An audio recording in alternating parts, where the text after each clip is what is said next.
Good morning, children. Today we are going to explore an exciting topic in our science lesson, class 5th NCERT evaluation chapter. In that evaluation chapter, we are going to see vertebrates. Vertebrates are animals with backbone and they come in many different forms. From teeny fish to huge elephant. So in this chapter we will learn about how vertebrates are classified into different groups based on their characteristic. We will look at their unique features, how they have evolved over time and how they are categorized into groups such as the fish, amphibians, reptiles, birds and mammals. That is the category of vertebrates. So, which is the category of vertebrates? First, fish. Second one, amphibians. Third one, reptiles. Fourth one, birds. And fifth one, mammals. So, we will start by understanding what makes vertebrates special and how their backbone helps them live and thrive in various environments. So then we will explore each group in detail and discover what makes each one unique. So let's dive into a fascinating world of vertebrates and learn how these amazing animals have adapted to their surrounding throughout the history. So this evaluation chapter I will completely teach you in Marathi language in very simplest. So be with me.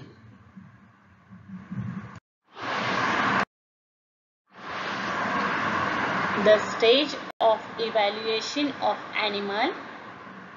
So we have learned in the previous lesson that life on earth began with a unicellular organism known as a protozoa. These unicellular organisms give rise to multicellular organism. The multicellular organism evolved gradually and various classes of plant and animals came into being. The following are the stages of evaluation of animal. Next one. So आपण जी उत्क्रांती कशी होती प्रजातीची ती सगळी पाहिलेली आहे आणि सजीव सृष्टी कशी निर्माण झाली.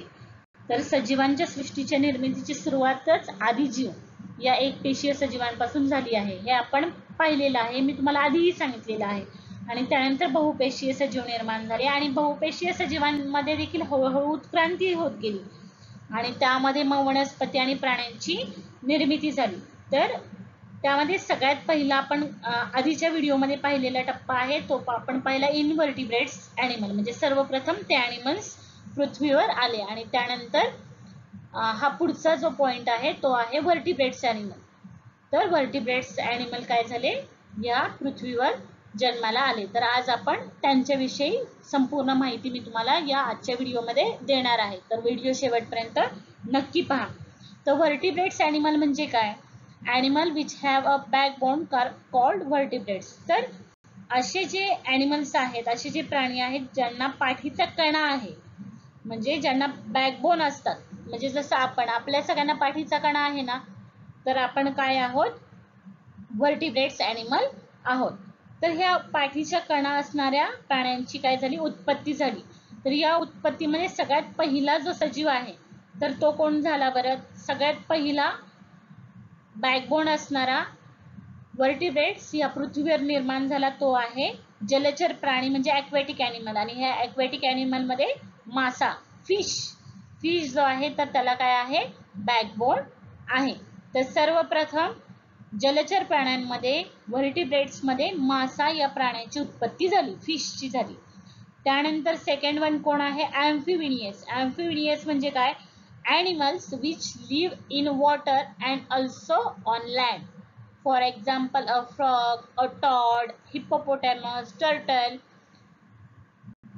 आपण याच्या टायटल मध्ये मी याचे सगळ्यांच्या फोटो तुम्हाला लावलेले आहे, तर त्यावरून तुम्हाला त्याची कल्पना येईल. तर त्यानंतर उभयचर प्राणी निर्माण झाले. उभयचर म्हणजे काय? असे प्राणी की जे प्राणी पृथ्वीवरही राहू शकतात, म्हणजे जमिनीवरही राहू शकतात आणि पाण्यामध्येही राहू शकतात. म्हणजे दोन्हीकडे जे प्राणी जिवंत राहू शकतात अशा प्राण्यांची काय झाली? उत्पत्ती झाली. मग याच्यामध्ये कुठले कुठले असे आहेत सजीव? तर यामध्ये फ्रॉग आहे, म्हणजे बेडूक आहे, टॉड आहे, परत हिप्पोपोटॅमस आहे, कासव आहे. तर यांसारख्या प्राण्यांची काय झाली? उत्पत्ती झाली. म्हणजे पहिलं आपण काय पाहिलं? जलचर प्राण्यांची उत्पत्ती झाली. त्यानंतर सेकंड वन कुणाची झाली? ॲम्फिबिनियसची झाली, म्हणजे उभयचर प्राणी जे जमिनीवरही राहतात आणि जे पाण्यातही राहतात. त्यानंतर तिसरं कोण आहे? तर त्यानंतर तिसरे जे आहेत ते आहेत बर्ड, म्हणजे प्राणी, पक्षी. तर त्यानंतर पुढचा जो सजीव आहे तो कोण आहे? पक्षी. तर पक्ष्यांची काय झाली? निर्मिती झाली. आणि पक्ष्यांच्या पुढं जे आहेत तर ते तुम्हाला या समोर चित्रामध्ये दिसत आहेत रेप्टाइल्स. तर रेप्टाइल्स म्हणजे काय? रेप्टाइल्स म्हणजे सरपटणारे प्राणी. तर या सरपटणाऱ्या प्राण्यांची परत काय झाली? निर्मिती झाली. Animal which crawl, for example a snake.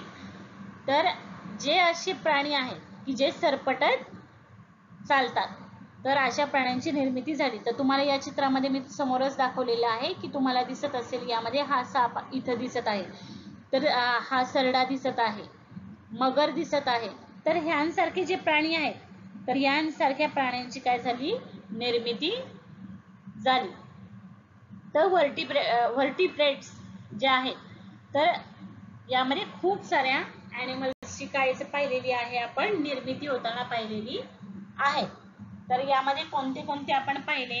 की पहिल्यांदा पाण्यामध्ये जन्म घेतलेले पाहिले, त्यानंतर पृथ्वीवरही राहू शकतात, जमिनीवरही राहू शकतात आणि पाण्यातही राहू शकतात अशा प्राण्यांची उत्पत्ती झाली. त्यानंतर पक्ष्यांची उत्पत्ती झाली की जे पंखांद्वारे या आकाशामध्ये फिरू शकतात. आणि त्यानंतर पुढचा जो प्रकार आहे तो आपण पाहिलेला आहे रेप्टाइल्स. रेप्टाइल्स म्हणजे की सरपटणारे प्राणी की जे आपल्या याच्यासाठी काय करू शकतात? सरपटून स्वतःचं जीवन चालवू शकतात. तर यामध्ये आपण साप, सरडा, मगर यांसारखे प्राणी आपण पाहिलेले आहेत. तर अशा वेगवेगळ्या प्राण्यांची काय केलेली आहे? उत्पत्ती झालेली आहे. आणि या सगळ्यांना काय आहे? यामध्ये बऱ्याच जणांना पाठीचा स्वतःचा असा कणा आहे, त्यांचा स्वतःचा सांगाडा आहे. तर या पद्धतीने आपण काय केलेलं आहे? हा जो आजचा व्हिडिओ आहे त्यामध्ये आपण व्हर्टिब्रेट्स म्हणजे पाठीचा कणा असणारे जे प्राणी आहेत तर त्यांची उत्पत्ती कशी झाली, त्यामध्ये कुठले कुठले प्राणी येतात, या सगळ्याची मी तुम्हाला सविस्तर अशी माहिती दिलेली आहे. तरी पण मी तुम्हाला एकदा पुन्हा त्याचा एक फास्ट सारांश सांगते की व्हर्टिब्रेट्स म्हणजे जे ॲनिमल्स ज्यांना स्वतःचा पाठीचा कणा असतो त्यांना आपण व्हर्टिब्रेट्स ॲनिमल म्हणतो. आणि या व्हर्टिब्रेट्स ॲनिमलमध्ये बरेच सारे प्रकार येतात. तर त्यामध्ये सगळ्यात पहिला येतो तो आहे जलचर प्राणी म्हणजे फिश, ॲक्वॅटिक ॲनिमल्स पाहिले. त्यानंतर आपण दुसरा जो पाहिला तो पाहिला बर्ड्स पाहिले. बर्ड्स पाहिल्यानंतर आपण पुढचे पाहिले रेप्टाइल्स पाहिले, म्हणजे की जे सरपटणारे प्राणी असतात, म्हणजे पाण्यावर राहणारे. आणि मध्ये आपण पाहिला ॲम्फिबिनियस. ॲम्फिबिनियस म्हणजे जे लँडवरही राहतात आणि जे पाण्यातही राहतात. तर अशा प्रकारे आपण 4 याच्या प्रजाती पाहिल्या. आणि याच्यातली 5वी जी प्रजाती आहे ती आहे मॅमल्स. तर हा जो मॅमल्सचा व्हिडिओ आहे हा व्हिडिओ फार मोठा झाला असता म्हणून त्याचा मी स्पेसिफिक एक व्हिडिओ तयार केलेला आहे. तर त्या व्हिडिओमध्ये जाऊन त्याचं तुम्ही पुढचं डिस्क्रिप्शन पहा. आता तुम्हाला व्हर्टिब्रेट्स विषयी व्यवस्थित माहिती समजली असेल, होप सो. आणि हा व्हिडिओ आवडला असेल तर आपल्या चॅनलला लाईक, शेअर, सबस्क्राईब नक्की करा. आणि तुमच्यासारखे जास्तीत जास्त विद्यार्थी मित्रांपर्यंत माझा व्हिडिओ शेअर करायला विसरू नका. थँक्यू. Bye bye.